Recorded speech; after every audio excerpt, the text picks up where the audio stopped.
Hello, everybody, and welcome back to Maisie's Garden. I have a message for you. Woo-wee! It has been a week for me.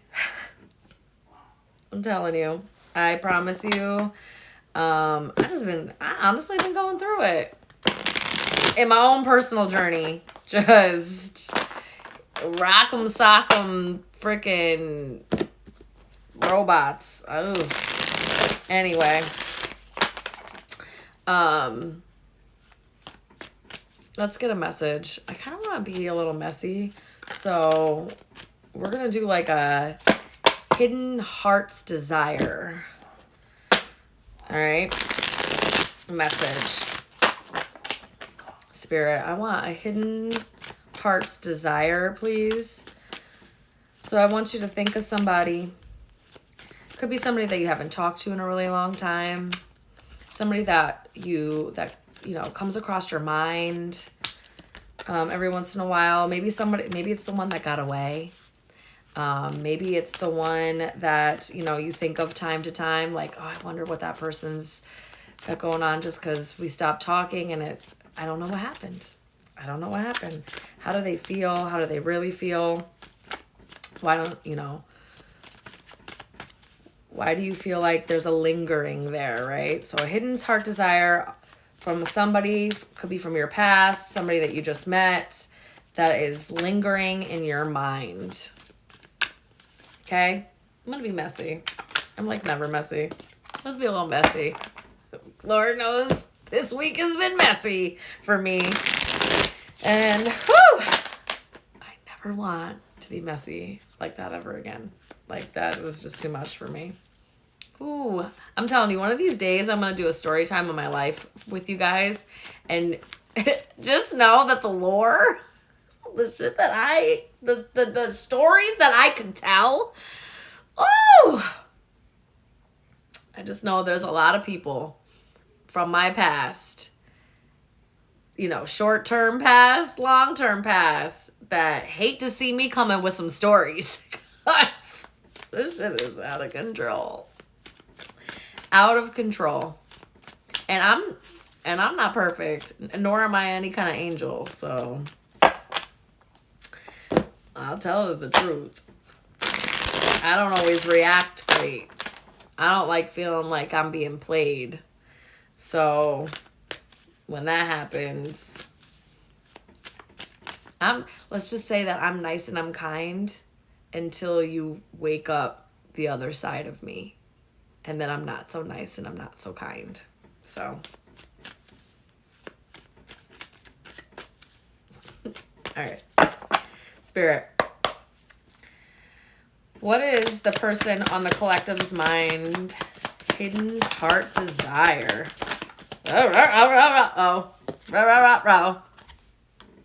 Ooh.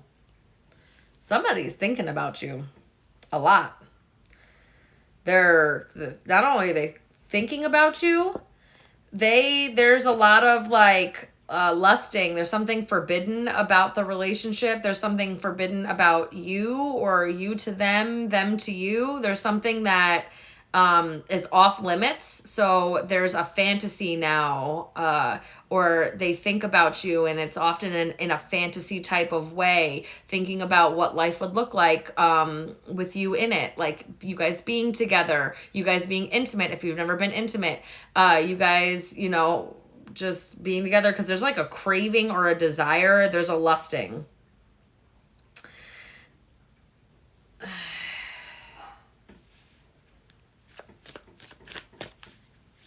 A lot of sexual energy. Lots of sexual energy. I don't know that this is somebody that would have, because it does say non-committal here, so it's not something that somebody's willing to put effort into, though. Tell me more. Oh, maybe I was wrong. Maybe I lied. Just because non-committal came out. Oh.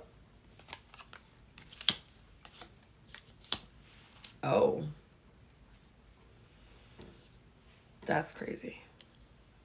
somebody's really, really attracted to you, and they're starting to recognize that maybe it's a little bit more than just lust, but they are being influenced by their friends, family, society, third parties, however that is, other lovers, friends, family, again, coworkers, society, their community in some way, okay? Their peers, other attachments in their life. And they're having a hard time with this. A really, really hard time with this. It feels like an emotional storm. They're deeply affected by you. Or vice versa. You both could be feeling this way a little bit. I'm going to be honest with you. There might be a little bit of mirroring going on here. A little bit of shared feelings. A lot of sexual energy. But both y'all are confused. Both of you are very confused by this.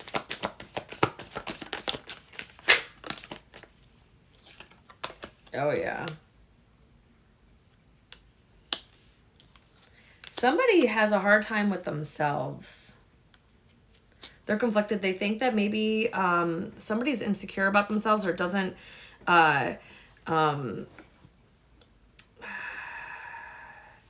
think that they're worthy of certain things or doesn't feel good enough, right? You may be on a different level than this person or vice versa. Somebody's not feeling good enough and they may have made some mistakes, so they're kind of like in this martyr victimhood, like, oh, I'm not good enough for that person. That person's too good for me. So even though they think about you often, they lust over you, there's a definite connection there. There's a magnetism. They are literally craving you. They think about you, and there's a serious connection. They're emotionally all over the place. Some days they think that you and them are better off not communicating. They listen to their friends and family, and they think they're better off. And then other days they are, you're all that they think about. They think that maybe, you could be the yin to their yang, that you guys could try again or start over or, start something new together if you guys have never actually been together, in that sense, or if you have been together in that sense about like starting over or having a new beginning, going in a new direction. But they're extremely conflicted, and you may be mirroring these emotions. Yeah, they're confused about their own ego, their own arrogance. Because they're a little unclear, it's kind of making them a little angry and sad inside. They might be being very like short or even colder, either towards you if you're not in communication to their friends and family, and people are like, what the hell is going on with this one? And it's because they really cannot get you off of their mind. They think about a second chance with you. They think about a second chance with you all of the time to make amends, have the opportunity, but they don't,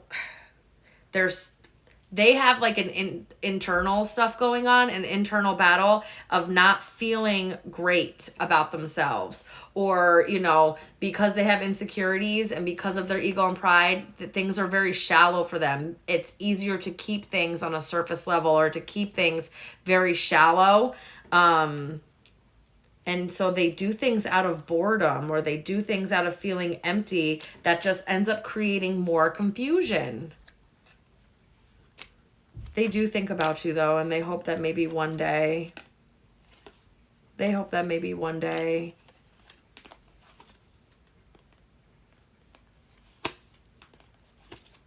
Yeah, they hope that one day maybe things could happen.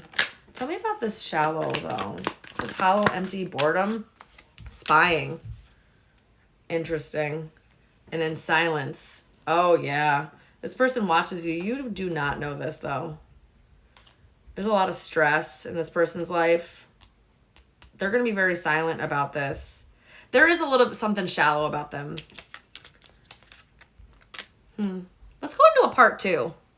I want to bring out the tarot. I'll see you guys in a minute. Go to part 2.